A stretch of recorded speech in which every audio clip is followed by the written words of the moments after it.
John Lasseter. Most of you probably know him pretty well.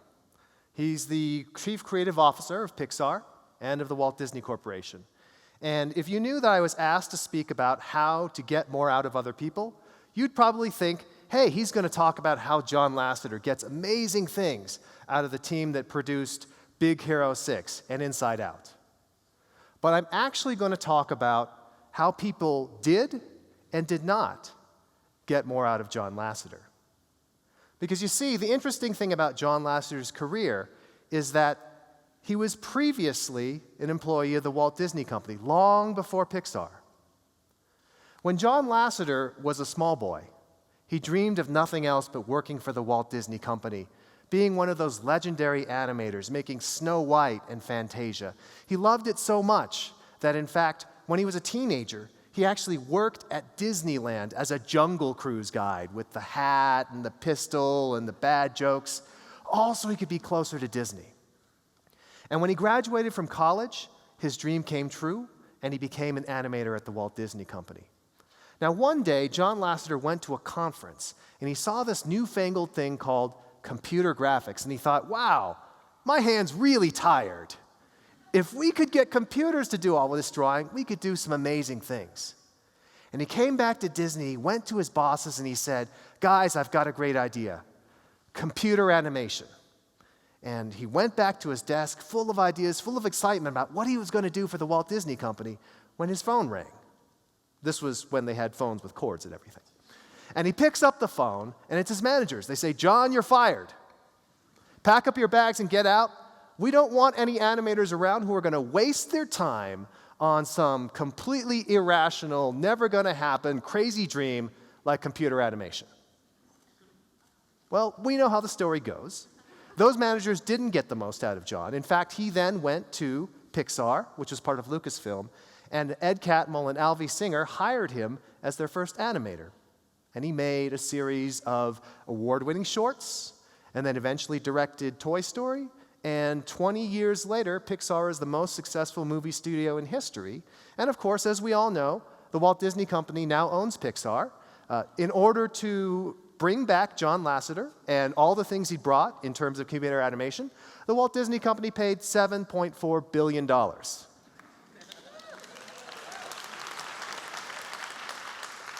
John Lasseter wanted to build computer animation at Disney, but he wasn't given the chance. And that's the difference in terms of getting the most out of people, recognizing and helping them actually achieve the things they already want to do. Now, there's a survey up here about global employee engagement. This was conducted by Marcus Buckingham, the famous author. And I was very pleased to see that the United States is number one, tied with China. Hey, go USA. And India is up there. No surprise there. I was mildly surprised that France was ahead of Germany, of course. They neglected to poll Greece, unfortunately. That would have been pretty informative. But you know, what's interesting about this is not a question of, okay, what are the relative levels of engagement? It's what are the absolute levels of engagement? So just shout out, what percentage of US employees do you think feel engaged on the job? Just shout them out. 40, 10, 25, 30, all right, 50. So here are the actual numbers. 19% of US employees feel engaged.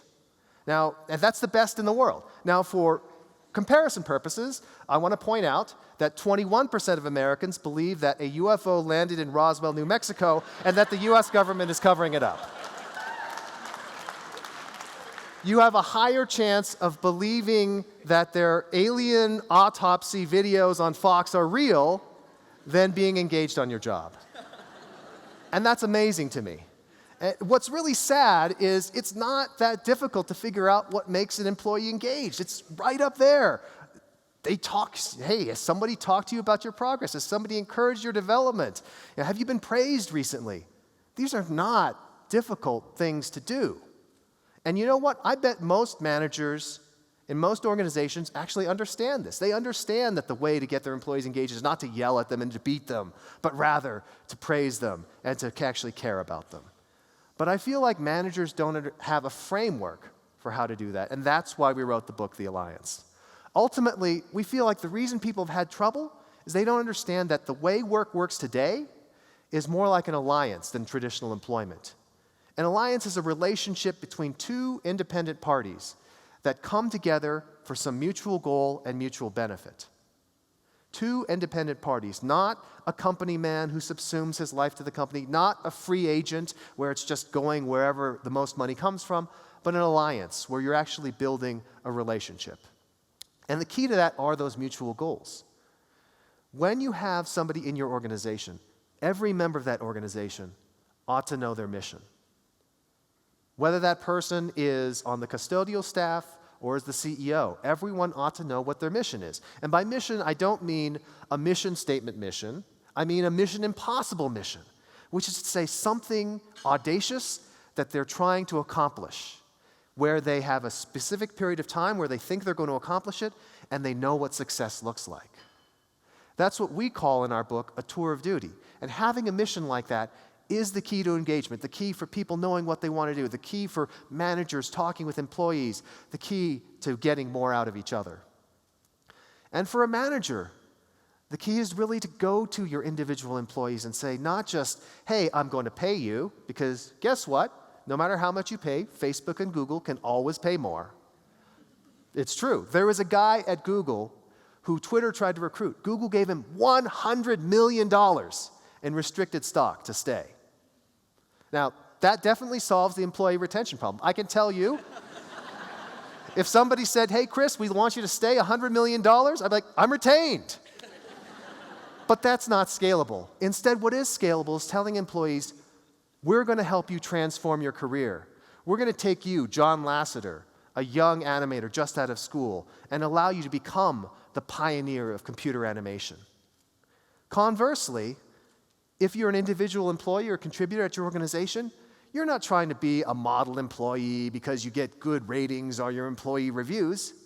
You're trying to transform the company. You're trying to do something amazing, unreasonable, if you will, that completely transforms the company's business, much like John Lasseter was able to transform Pixar and ultimately Walt Disney. So I'll leave you with this thought. The majority of us are going to spend the majority of our best years and the majority of our waking hours at the office. Become a great ally to the people who work for you, the people you work for, and the people you work with. And when you become great allies with each other, when you have missions that you love, that you're engaged with, then you'll find it all worthwhile. Thank you.